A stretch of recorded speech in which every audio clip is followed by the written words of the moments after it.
So let's go on to some of the content that we talked about. Okay. But we don't want to just talk about us? No. But,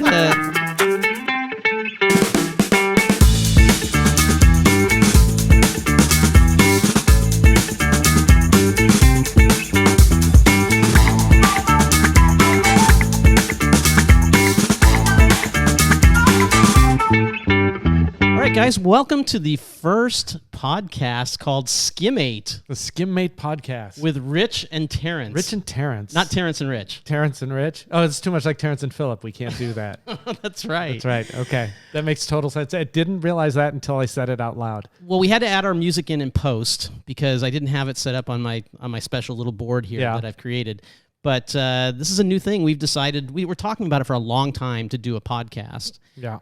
And I kind of just kicked it into gear and made you do it. Yeah, you said, I'm buying the gear. And I went, okay, that's we'll do a podcast. So I've been thinking about a podcast for a long time, and I haven't had an angle. Right. I'm very much a fan of the Very Bad Wizards podcast, where it's just two philosophers talking like they would at a conference. Talking like they would at a conference at the bar afterwards. Okay. And I thought, man, a podcast like that might work really well for the reefing community. So I think that's kind of what we're doing with Coke Zero instead of booze, but we'll see where it goes. Yeah, and for me, the thing is that I think there's just a big kind of sucking hole for this kind of thing in the reef keeping community. And we might as well jump into that sucking hole. I just, I know there's other things that are happening all the time on YouTube, and podcasting is kind of the thing right now. It's really come into its own. I'm a big fan of the Corolla podcast, and he's done something after 10 years. It's just amazing how many, people he's got listening, and there's a gazillion other podcasts. But other than the one podcast, who was it that did the other podcast that was going for a while in the reef keeping community? Oh, there was Reef Threads. Reef Threads, that's the one. Which was for a while, which I thought was pretty good. And Masna tried to do one, I think, for a little while, but it kind of sputtered out. Yeah, what I'm excited about is I think it's all good. I think there should be all kinds of different casts out there, everyone doing the different things. Right. I'd like to be involved in one that I like. So that means I don't want it to go for 7 hours, and I just want it to be conversational and interesting and fun. Fun. I like fun. So I'm excited to see if we can do that. I'm sure we're nailing that out of the gate, talking about our meta process. No, but this is the first podcast, so we got to kind of let people know why we're doing it and what we're doing. And in that vein, many people obviously in the reef keeping community know me mostly because of my connection, obviously, with Neptune Systems. Right. And you kind of, if you changed your mustache a little, you'd look like a dictator. Oh, thank you so much for that one. So would I, so that's okay. But I am Fugazzi, so maybe I do have some of that, a little bit of that in me. Best last name ever. But, I did want to do something in the hobby that wasn't exactly connected to work. I love the hobby so much, and I love my job so much.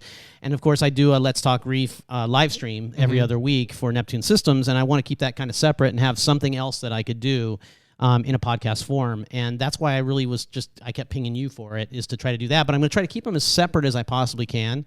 And unless it makes total sense, I'm going to kind of stray away as much as I can from the Neptune pitching kind of thing. But obviously sometimes we're going to talk about it because I'm such a fanboy.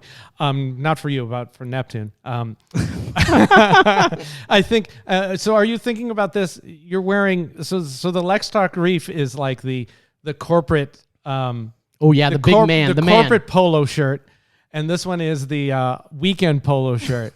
So that's how you let loose, is you wear a polo shirt without a logo on it? Pretty much, that's the Fugazzi pretty much nuttiness? Yeah, I guess I could have I have a Napoleon Dynamite t-shirt. Maybe I'll wear that next time. I think you should wear like a dirty tank top that's got like holes in it. I don't think I go that far. But some sun in your hair. I think it'd be awesome. But I definitely, I'll take the collar off maybe on the next one for you and go with some other kind of kooky shirt. But anyway, the location. So one of the things I wanted to try with the podcast that I mentioned is, what if we mixed it up and be in different locations many times, right? Right now we happen to be in my home, and it's my tank and behind us here.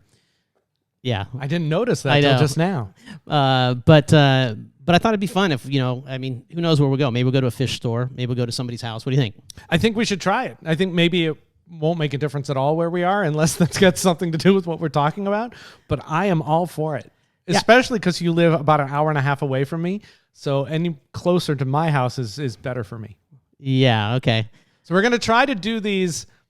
We're talking about twice a month, and Right. we want to do them face to face because we feel like that's a different energy. I like that energy. And so we'll have to see how we can do bank shows and things like that. Because if I'm We're gone gonna make for it 3 work. weeks, we'll figure it all out. We'll make it work, and maybe we'll have guests and stuff like that. And this one's not live streamed, but I do want to get to where we can live stream these, and we'll still edit them down for podcasts. So Yeah. the live stream will be the kind of the unedited behind the scenes kind of thing to some extent, and then we'll have the podcast. And if you happen to be out walking or running, you can do the podcast thing. Right. And you can get to us at skimmate.com. Skimmate.com. Currently Yeah. with just 2 M's, but probably by the time this airs, the 1 M version will be available. We'll make as sure well. we tie that one up I as guess well. we need a Facebook page too. We'll get it all set up, right. and like I said, this is the first one. We got all new equipment, as Rich said. It's so awesome. I hope it sounds good for all of you guys. Can we do an Instagram account of the podcast? Because that would just be pictures of talking. Okay. That's pretty funny, yeah. It's pretty stupid. I like that. Yeah, just a bunch of people with mics, yeah, right? just- and headphones just sitting here. Yeah, this is a tank. Yes, okay. Well, we did do a little roll-up on the kind of the content. What do you think? Yeah, no, that's right. I think that's good. I think we're doing a podcast and we'll see how it goes. We're doing it with Rich and Terence because we've done some stuff before and it seems to have gone over very well. And we're both kind of jackasses in our own way, and so I think we'll have some good energy. I know there's a lot of people that think that about me, and I know for sure that there's a lot of people that think that about you. Wow, I was with you till the second part of that sentence. And so we'll see how it goes. I think it'll be nice. I think we'll be able to have good discussion. I think it's going to be a little controversial sometimes too. I think that's what's going to be the fun of it because I don't see us pulling punches. That's one of the things that I don't like too much about media in the reef keeping world is quite frankly, there's a lot of people who get free stuff. And because they get free stuff, they tend not to give 100% of the opinion. They don't lie about something, but they omit things quite often. Yeah, I understand that. I don't want to be a jerk, but I like everything else. I want to say what I think. Let's tell the truth. That's what I mean. I don't want to hold back because we don't have sponsors or anything like that. We're doing this ourselves. If you want to sponsor us, contact us at skimmate.com. Skimmate.com. Skimmate.com. Because this'll make us a ton We will of have a money. PayPal account. Yeah, a PayPal account and a Patreon account at some point. And perhaps we will have sponsors. Perhaps we won't. We don't know yet. We don't know, but at this point we don't. But it'd be really funny if it was Neptune Systems as our sponsor. Yeah. I'll have to talk to the guy in charge of that. I don't think that's okay. All right, we'll see. Okay, so let's go on to some of the content that we talked about. Okay. We don't want to just talk about us? No, but we definitely, the first thing that came up that we had on our little list here is a quick overview of what's happening in our world. So, Rich, what's happening in your reef keeping world right now? In my reef keeping world, in the last few months, I've had Ben Johnson out to the house to help me replumb. Who's he? Ben Johnson is he's out of Houston. He's a guy who he has a maintenance company. And does very good plumbing, and he's right on. I've known him for a long time. And so I brought him out to help me redo 18-year-old plumbing, which was really fun and finally necessary. 18 years of creep and crawl. It lasted that long. Yeah. And the real reason I needed to get rid of it was because there was a couple ball valves that locked up and wouldn't turn anymore. Oh, the Home Depot kind. So it's like, well, yeah, but 18 years ago, what did I know about that? So those are all gone now. There's spears in place now. We were going to go Asahi, but the price difference was 50% more. It's close enough. Anyway, so it's really nice. It's very clean. And then I had last weekend, I had Chris Maupin come out, who's somebody who's irrelevant to the hobby now. Okay. Which is a very funny thing to say about Chris Maupin. He's the first guy to keep Acroporas cervicornis in tanks at Moat a million years ago. Who's now a paleoclimatologist. Anyway, he came out. We pulled everything out from under the crawl space in my house. I love assuming everybody listening. And it is a crawl space. Yeah, it's 40 I have a crawl inches. space that's like 10 foot high, but you actually have a crawl 40 space. inches. It's 40 inches high, and that's where all my sumps and all the support equipment is. Hervé Velasquez would do well there. Well, not anymore because he's dead. Long since he just dead, lay yes. there. So yeah, no, he would do really well. And we'll put some links to like the history of the tank, right? On whatever we put links to. They always say that we'll put links in. Oh, that's right. We have pictures and links. So there is a 15-year-old. So what about the pipe? Was it like you could pass only a pencil through the middle of the pipe? The pipe was really clean. It was pretty clean. Really? I got pictures of it. There's a couple places really closer to the outputs where there was a bunch of vermitid snails in it. Okay. But in the middle of the pipe, or even a foot away from the end, it had some scale, but it wasn't. That's the amazing. diameter was not impacted at all. I know that many times these, you look at these tanks, they're 5, 6, 8 years old, and you pull a piece of pipe off of them, and it just is just gnarly in there. Well, I went with 1.5 inch, so it's all 1.5 inch. Well, so you get a little that more in might there. have a lot to room. do with it. Thanks. He's adjusting my mic. You could just say adjust your mic, and I would know how to do that. You got to be a little more directional. I want to say what the other thing I keep looking at you. Well, I know, but you can we talk go. kind of That's at an angle and into it like I am. See? This is the hard-hitting, witty banter that people are going to love. So I had Chris come out. We removed everything from under the house, except for the sumps. So there were everything came out, and we put it all back, except for the sump parts. So everything really consisted mostly of a 150-gallon Rubbermaid that was for fresh water, and a 180-gallon tank that was for salt water, another 80-gallon tank that was for salt water, and another 220-gallon tank that was for salt water. Wow. So that's moved out, and it's all rearranged now. And we put a 500-gallon reservoir in the backyard for salt water. Okay. So, and this took months of trying to figure it out.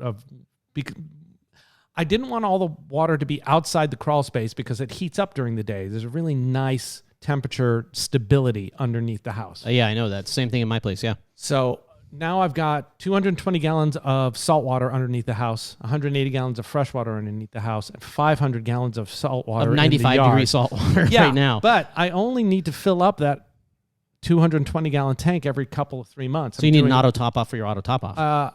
Yeah, and well, that's what took so long, was how do I automate this? And where the reservoir was, I'd have to fly things up above, or I'd have to build something to hide pipes and cables. And then I went, oh, wait a minute, I don't need to automate this. This is something I could turn a valve with, stand there for 10 minutes, and then shut the valve off every 2 months and be done. Mm-hmm. So I love the idea that the automation and the sometimes is the wrong answer. Yeah, I do the same thing in my tank. As far as water changes, I mean, I advocate these automatic water changes, and they're great for most people. But I happen to have a situation where I have two 100-gallon tanks, one for fresh water, one for salt water. Yeah. I mounted them.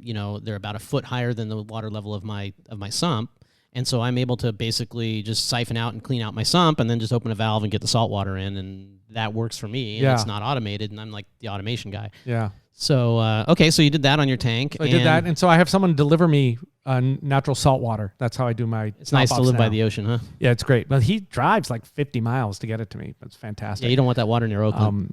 No. So many corals near Oakland doing so well.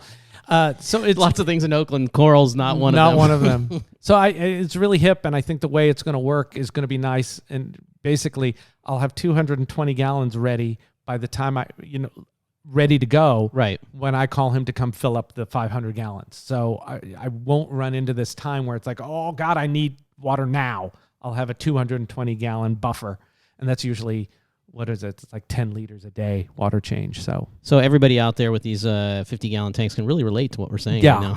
Yeah.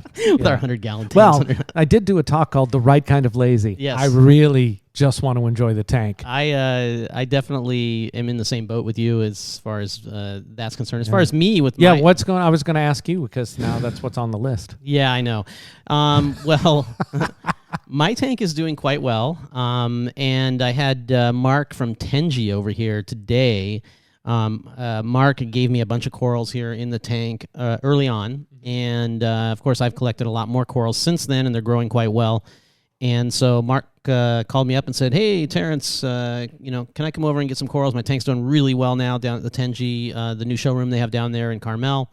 And I said, sure, come on over. And I don't know, give him 30, 40 different frags of all kinds of corals. He had a big box going into his car. Yeah, even he got a Walt Disney. He got Red Dragon. He got he had so many different corals, and he even got one really cool coral that is this little hybrid or something that the green anacropora that blew its proteins into this other purple coral. And maybe I know, but it's growing out on 2 frags now, and it's going to be amazing. Don't like me. And then I'm going to name it something. Oh yeah, I hope you name it a sex act, like Foo's Folly or something. I don't know.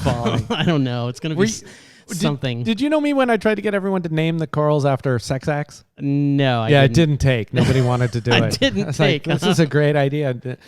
People thought it was funny, but the wider public was uninterested. I kind of can see that because now things are like flashing through my mind from from the Urban Dictionary. Oh yeah, oh yeah, for sure. You don't want to go there. I do, but it's the first podcast, so maybe we won't. That's one of my pieces of material that I often think about is what if a person came over from overseas and they accidentally got the Urban Dictionary instead of the real dictionary as they got off the airplane. I love that. I would like to order Donkey Punch. Yeah, no, exactly. No, I'd like some biscuits and gravy. Yeah, no, it's fantastic. It's just the funniest thing ever. I love it.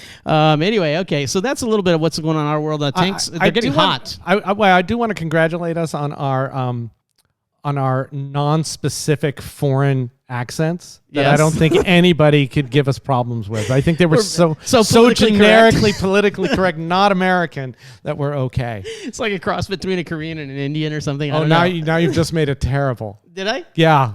That's what I'm here for. Specifics. That's exactly what I'm here for. So so it's getting hot, is it? Yes, the tanks are getting hot. Mine's not getting hot though. Yours is. Yeah, mine got hot, and I was going to talk about the product, but never mind. Yeah, it's getting hot, but you deal with that. That's just something you learn and figure out different ways to deal with. I have a controller that shuts off the heat-producing things when it gets too hot. It's pretty good, although it's hotter in my house than I can ever remember it. It's probably 95 in my house right now. Okay. You know how hot it is outside? 95. By the end of the day, my house can equalize parts of it at least with what the actual outside temperature is. Luckily, it's just a few days out of the year, right? It's a few days, maybe 2 weeks out of the year, but it's spread out. It's not 2 weeks in a row. Okay. It's like 3 or 4 days, 2 days, 1 day. So it's not. So it's like crazy. boiling a frog. You can kind of like suffer a little bit here and there, and you're okay. Yeah, but it comes back down. It doesn't just keep going up. So yeah, everything was fine. I love coming in to the house and seeing the lights of the tank off and going, oh, I know what that is from. Oh, okay. I love that, and I love that can happen. Well, it just can't get too hot. It can't get too hot. I actually did hook up the chiller again today. The chiller hasn't been on in 2 years because we got a new roof. The new roof made the house much cooler. And then I got nervous. I happened to be home in the middle of the day, and I got nervous about the heat. And I realized all I needed to do was throw a pump on Just and takes a make couple the of chiller degrees. back up. But I could look at it again. Happiness So we'll to misery in a couple of degrees. A couple of degrees. You know, that's really what it is. Oh, it's going great. Oh man, everything's growing really fast right about now. And now it's all dead. And now it's dead. Now it's dead. Okay, well let's move on to another segment that we've got here. I wanted to have a segment, and we talked about this. People love to hear about products. They just do, and they love to hear kind of what somebody's take is on one product or another that's either come out or a product segment. The one we discussed before the show to talk about for this show is filter rolls. So we need a cough button, don't we? There is a cough button, but you have control over it. I don't have control over it. I think that's this button right here, but I don't know for sure. I don't want to hit it right now. I also leaned away to cough, so that's probably pretty good. But it's okay. We're still learning the gear. What about mouth sounds like? Let's not do that. Rich has been on a lot of podcasts, so he should know better. He should know better than I do. I do about what to do. And how do you think I know to do this? Because I get yelled at it. Also for the mic thing, which I thought was really funny. I always get excited and then don't talk into the unidirectional mic quite properly. Yeah, you're talking. So I'm like this. Blah, blah, blah. Yeah, exactly. You got to get right on the mic. So we're doing several different sections to the podcast, and one of them is about reef keeping news. Yes. This is our idea for now. Yes. And the first part in there is new product discussion or product discussion. Correct. And what are we talking about today? So filter rolls is something that is the thing of the day, so to speak, right? Yeah, because they're available now and they're affordable. They're affordable. There's a lot of different people making them. They're integrating them into sumps, so you can buy a sump now with an integrated filter roll. And for those that don't know, a filter roll is basically a replacement for a filter sock. Yeah, so what happens is your water passes through a fleece, and as the fleece clogs up, it raises the level of the water in that particular chamber or in the device itself till it triggers a float switch, which then makes the roll cycle, and the old dirty roll gets taken up on one of the rolls, and new filter material comes through, allowing the water to pass through faster again, and drops down, and then the filter, then you're going again. What's interesting is like everything in the reef keeping hobby, when these things first started, like 7-8 years ago, I think is when the first one came out, you actually wound it up like a clock. And it had a spring in it, and it did it by itself, and it was $12,000. Yeah, and that was what I was going to get at next. Was that it was like some ungodly. It's so plastic and a spring. Yeah, and the guy was selling it for like $1,200 or something like that. And now you can get them literally for $250 or something like that, and they are electronic now, as you said. Interestingly enough, none of them connect up to the controllers, which I thought was interesting. I don't think you need them for the controllers. It's just got one built-in float switch. At least the one I have. I've got the one that BRS sells that's a standalone unit because I like standalone things. Yeah, that's the one from Thuron or Feeling. Thank you. If you order it and you're in the States, make sure you buy the adapter kits. Yeah, the metric to imperial. So many products are like that. We get them from overseas. Yeah, imperial. Yeah. That's how did we not know that was a bad word to use to do our numbers. I like that one a lot, and all it's got is the one float switch, so I'm not sure. So I've got a water level sensor on it, right? In case it gets too high, I'll get an alert. Right. Now, one of the things with that one that's interesting is that one requires you to plumb it in, so to speak, right? So you do have to do a little bit more work to put that one in. But the nice thing about that